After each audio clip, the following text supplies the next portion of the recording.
have talked about the importance of establishing your own motivation, and we have mentioned that surrounding yourself with people who speak the language that you're trying to learn is actually super crucial. We have also stressed the need to identify the most suitable method for your non-traditional language learning experience, such as, for example, the 80-20 rule. Okay, if you don't know what I'm talking about, that's probably because you haven't watched the first part of this video. So before diving into my fourth tip on non-traditional language learning, I would recommend you check out the first part of this video where I tell you more about how I managed to become fully fluent in French with non-traditional methods. Importance of the 80-20 rule or the Pareto principle.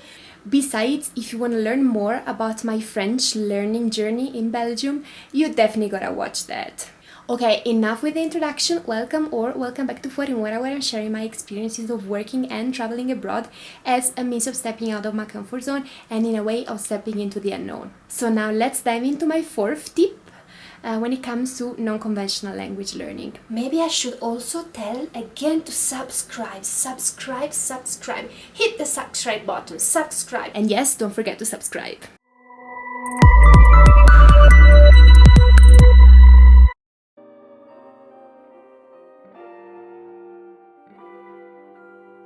Four, resources, which I would break down into online resources and cultural resources. So we have said that surrounding yourself with people speaking the language that you're trying to learn, that's one of the crucial points to actually learn a language. But how to surround yourself with locals if you're not in the country, for example, or if you're stuck at home, something that we all know very much about.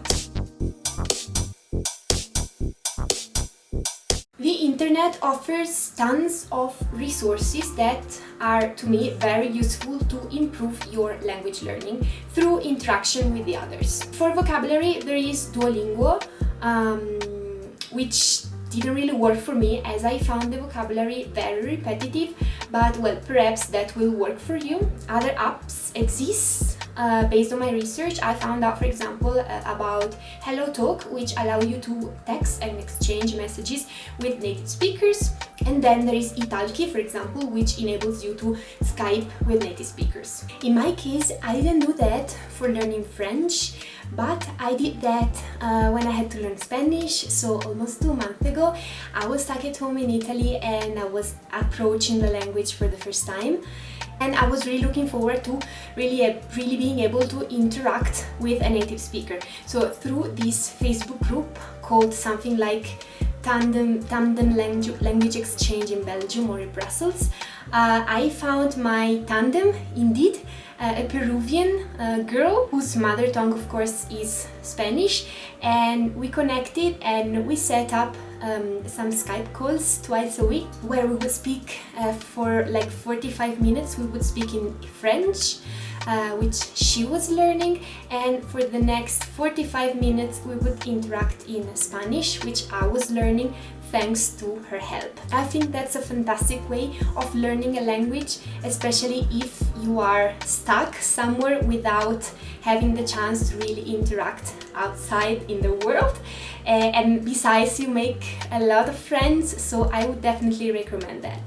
So these were the online resources, and then there are also what I would define as more like cultural resources. I found cultural resources to be very useful for non-conventional language learning, and first off, I would spend some words on reading books in your new language. The first book that I read in French is Tokyo Electric. Tokyo Electric is a collection of 5 short stories by leading Japanese writers. In all cases, Tokyo is the center of the story, which to me worked great as I'm really passionate about urban politics, urban cultures, and in general, well, urban stories. My favorite story in Tokyo Electric is the one whose main character is a young man who one day decides to quit his apartment for the weekend so that his housemate can spend some time with his girlfriend. So he decides to go hiking, but then things turn out a bit differently and he ends up setting his tent on the top of the building where he's working in Tokyo.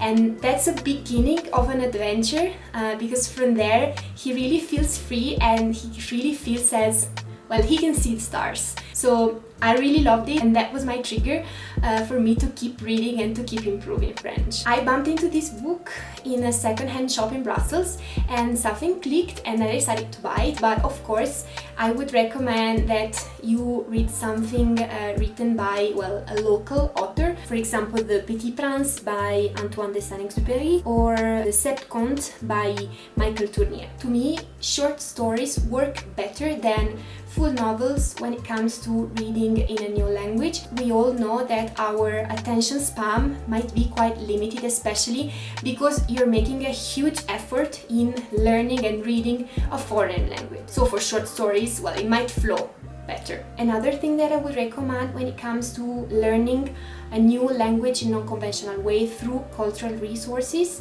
is watching movies in the new language and with the new language subtitles, movies or of course series or videos. And then something that I really loved and that I really recommend is listening to podcasts. I do love podcasts. My favorite one in French is called Les Pieds sur Terre, powered by Radio France. Each episode of Les Pieds sur Terre, it's around 30 minutes of documentary immersion in a story without commentary, in the first person and relating to a life event. Every day a new episode is coming out, so you will have a lot of choice. I love it because it's political and it is politicized.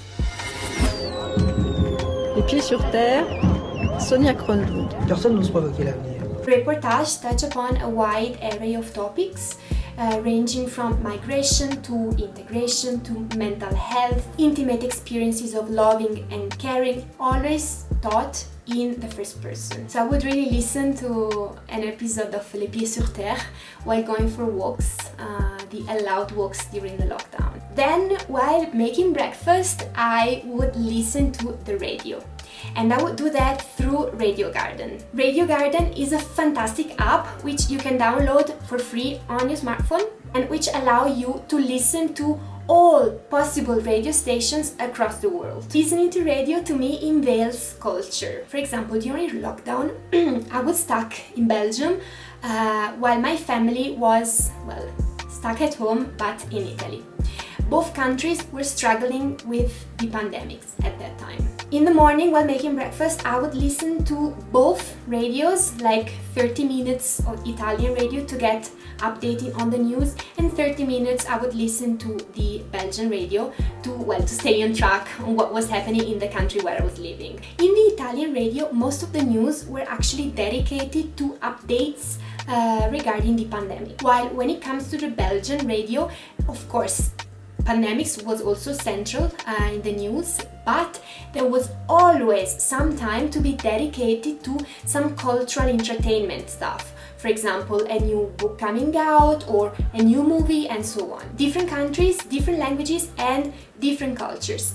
And radio showcased that a lot.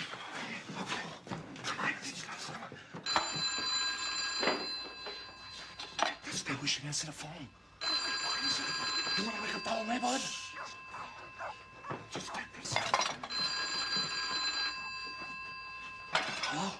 You, Mr. Marty Needleman, have been chosen from the telephone book to Guess That Tune. Jesus.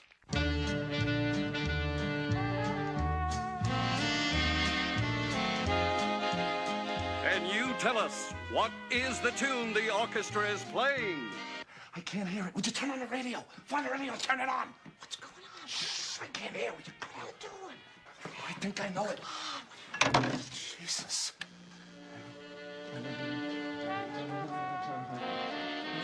Dancing in the dark. Dancing in the dark. That's right.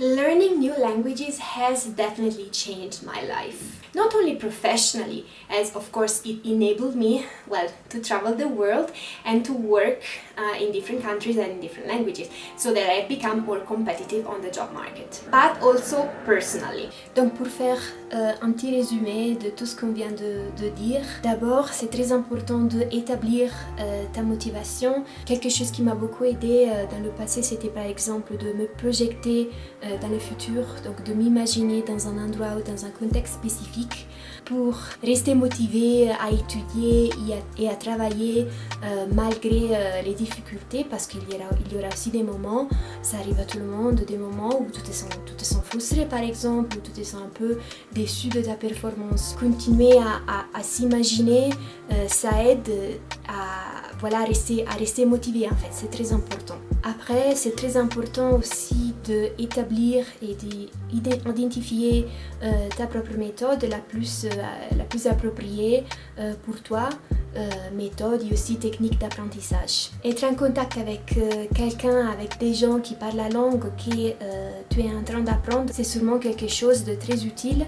Et si tu as la chance de pouvoir profiter des gens, etc., qui parlent le français, par exemple, si tu es en train d'apprendre le français, parce que tu es sur place, ça c'est génial, mais si jamais ça n'est pas le cas, c'est pas grave, on vit dans un siècle où la technologie nous aide dans n'importe quel moment. C'est bien de profiter de toutes les ressources en ligne disponibles pour améliorer l'apprentissage à travers le contact, même par vidéoconférence avec des francophones. En plus de ça, sûrement les ressources en ligne ou bien les ressources matérielles des livres, podcasts, vidéos, films, ceux qui te correspondent le plus pour faire en sorte que ton processus d'apprentissage soit le plus fun et utile et stimulant aussi possible.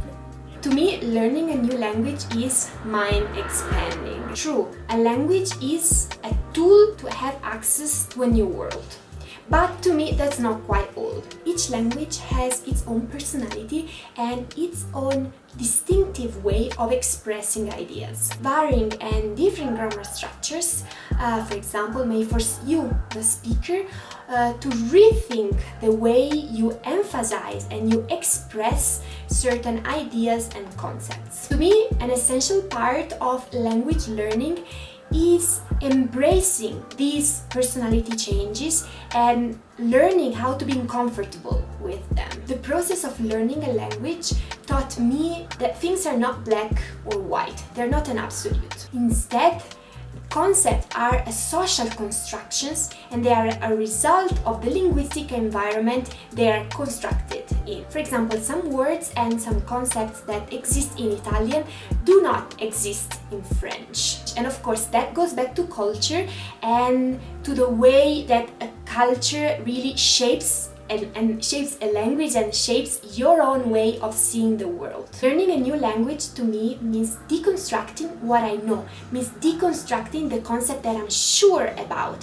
It means opening up new drawers in my brain, drawers that contain ideas, structures, even feelings that are shaped by the linguistic environment where they come together. Deconstructing means making room for a new perspective. It means making sense of and opening up yourself to a new reality and a new way of seeing and perceiving things. So let me give you an example. One day back when I was in Belgium, I went to the cinema with one of my housemates. And on our way back home, we were riding in the middle of the night and we were actually arguing about one of the main points of the documentary that we watched because we did not agree on that. And at one point, he told me in French, "Mais écoute Martina, tu ne peux pas dire ça," which in English would be like, "Look Martina, like you can't say this." I personally got super uncomfortable. I would never say to somebody like, "You cannot say this," perhaps because that comes from, well, my Italian upbringing. I would never say "non puoi dire questa cosa" because to me it feels wrong. I would never tell somebody like to shut up, I don't know. Back then it also felt a bit like mansplaining, as there were really some gender dynamics clearly involved, as there was a man, my housemate, telling me that I couldn't say that. Like, no way.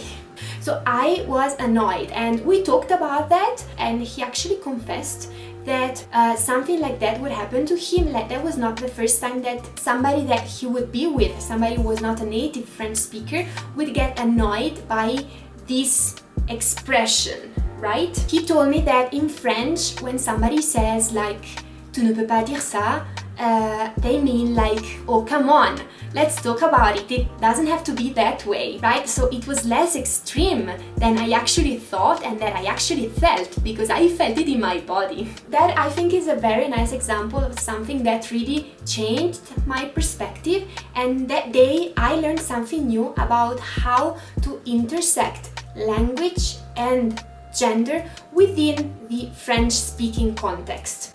And that really changed my perspective, once again beyond my comfort zone. Knowing a language to me means co-owning it. I see language heritage as a shared, common and collective property, where language is the reflection of a new world. But language learning, instead, is an ongoing, everyday process of collective appropriation. We speak a language on a daily basis, and by doing so, we contribute to changing its morphology, shape, and we integrate new words and perspective which do bring an added value to a language and make it a perpetual social construction. Okay, maybe I've got a bit too philosophical here, but what I mean by all this is that I would really recommend you to have this experience of learning a new language by diving into the culture, because I think it is going to be something that will change you internally and very deeply. But I really hope that thanks to this video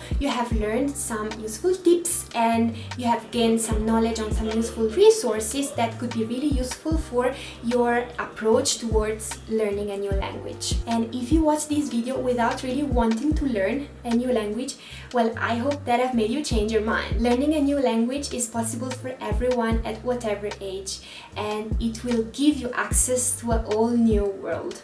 You will see.